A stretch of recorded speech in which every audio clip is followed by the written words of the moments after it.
ఆంధ్రప్రదేశ్లో APCC chief YS Sharmila ర్యాలీని పోలీసులు అడ్డుకున్నారు. దానికి సంబంధించిన బ్రేకింగ్ న్యూస్ చూస్తున్నాం. ఎనిగేపాడు వద్ద కాన్వాయ్ను దారి మళ్లించారు పోలీసుల తీరుపై కాంగ్రెస్ నేతలు ఆందోళన వ్యక్తం చేశారు. విజయవాడ బందర్ రోడ్డుపై బైఠాయించారు పార్టీ శ్రేణులు. జగన్ ప్రభుత్వానికి వ్యతిరేకంగా వారు నినాదాలు చేశారు.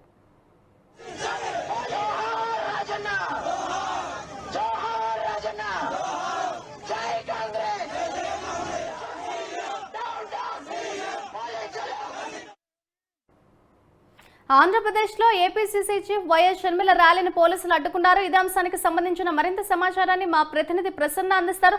ప్రసన్న, చెప్పండి, ఏపీసీసీ చీఫ్ వైఎస్ షర్మిల ర్యాలీని పోలీసులు అడ్డుకున్నట్లుగా తెలుస్తోంది. దీనికి సంబంధించిన అప్డేట్స్ ఏ విధంగా ఉన్నాయి?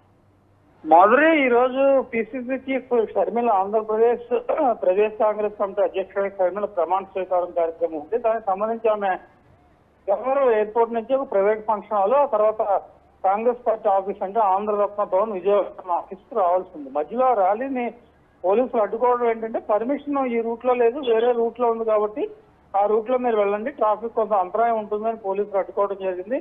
దాంతో కాంగ్రెస్ కార్యకర్తలు ప్రభుత్వం మీద విమర్శలు చేశారు. షర్మిల కూడా మాట్లాడింది. షర్మిల రాకను ఈ ప్రభుత్వం అడ్డుకుంటుందా సార్ అని కూడా షర్మిల ప్రశ్నించడం జరిగింది. ఓవరాల్ గా చూస్తే కనుక రేపటి నుంచి వైసీపీ అధ్యక్షురాలు, అదేవిధంగా పిసిసి షర్మిల, వైసీపీ ఈ రెండు పార్టీల మధ్య ఏ రకంగా మాటలు తోటాలు ఉంటాయి. ఒకవైపు అన్న ముఖ్యమంత్రిగా ఉన్నారు, చెల్లెలు షర్మిల ఇప్పుడు ప్రదేశ్ కాంగ్రెస్ కమిటీ అధ్యక్షురాలుగా బాధ్యతలు తీసుకుంటూ ఉన్నారు. ఎలక్షన్స్ తీసుకు 2 నెలల కన్నా లోపే ఉన్నాయి. చంద్రబాబు, పవన్ కళ్యాణ్ ఒకవైపు, షర్మిల మరోవైపు ప్రభుత్వం తీవ్ర విమర్శలు చేసే అవకాశం కూడా కనిపిస్తోంది. అన్న చెల్లెల మధ్య గ్యాప్ ఉందని గత 2 నెలల నుంచి విపరీతమైన ప్రచారం బాగా ఎక్కువగా జరుగుతుంది. తెలంగాణలో సొంత పార్టీ పెట్టుకోవడం, తర్వాత కాంగ్రెస్ లో విలీనం చేయడం, ఆంధ్రప్రదేశ్ రావడం. మొదట ఆంధ్రప్రదేశ్ షర్మిల రాజు అని ఎక్స్పెక్ట్ చేశారు, కానీ ఏకంగా పిసిసి చీఫ్ గా వచ్చారు కాబట్టి తప్పనిసరిగా రేపు ప్రభుత్వం మీద తీవ్రమైన విమర్శలు చేసే అవకాశం కనిపిస్తుంది. మరి దీన్ని వైసీపీ ఏ రకంగా ఎదుర్కొంటుంది? ఎందుకంటే రాజశేఖర రెడ్డి కుమార్తె ఇద్దరు కూడా ప్రస్తుతం యాంటీగా ఉన్నారు కాబట్టి గత ఎన్నికల్లో బై బాబు అని షర్మిల తిరిగారు. మరి ఎన్నికల్లో వాళ్ళ స్వయంగా సోదరుడు ఉన్నారు కాబట్టి షర్మిల ఏ లైన్ తీసుకుంటారు, ఎలాంటి విమర్శలు చేస్తారు? ఈ రోజు ఆమె ప్రమాణ స్వీకార కార్యక్రమాన్ని పోలీసులు అడ్డుకున్నారంటే రాబోయే రోజుల్లో ఉండబోతోంది. ఇవన్నీ కూడా చర్చనీయాంశంగా మారాయని మనం చెప్పుకోవచ్చు. మాధురి అండ్ ప్రస్తుతం వెనకపాడు దగ్గర సిచ్యువేషన్ ఏ విధంగా ఉంది? కాంగ్రెస్ కార్యకర్తలు కావచ్చు, నేతల్ని చెదరగొట్టాల పోలీసులు, అలాగే ఈ ర్యాలీని అడ్డుకోవడానికి సంబంధించి పోలీసులు ఏం చెప్తున్నారు?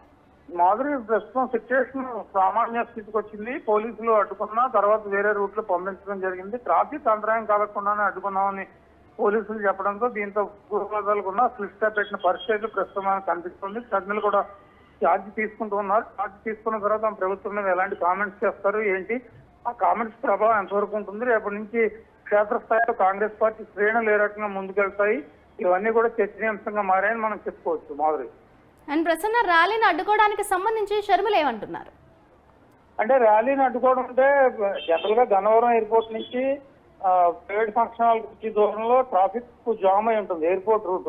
అందులో వెహికల్స్ 2 వీలర్స్ ఎక్కువ వెళ్తూ ఉంటాయి. ఆ రూట్ లో కార్లు కూడా ఎక్కువగా ఉంటాయి. నేషనల్ హైవే కాబట్టి పోలీసులు రూట్ మళ్లించమని చెప్పారు ప్రైవేట్ ఫంక్షన్ హాల్ దగ్గరికి వెళ్ళడానికి. కానీ కాంగ్రెస్ శ్రేణులు డైరెక్ట్ గన్నవరం ఎయిర్పోర్ట్ నుంచి రావడంతో కొంత ఇబ్బందికర పరిస్థితి ఏర్పడింది. అయినప్పటికీ కూడా తర్వాత 1 గంట తర్వాత సెర్చ్ చేసిన పరిస్థితి మనకు కనిపిస్తుంది. Madhuri right, thank you Prasanna.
వస్తున్నారు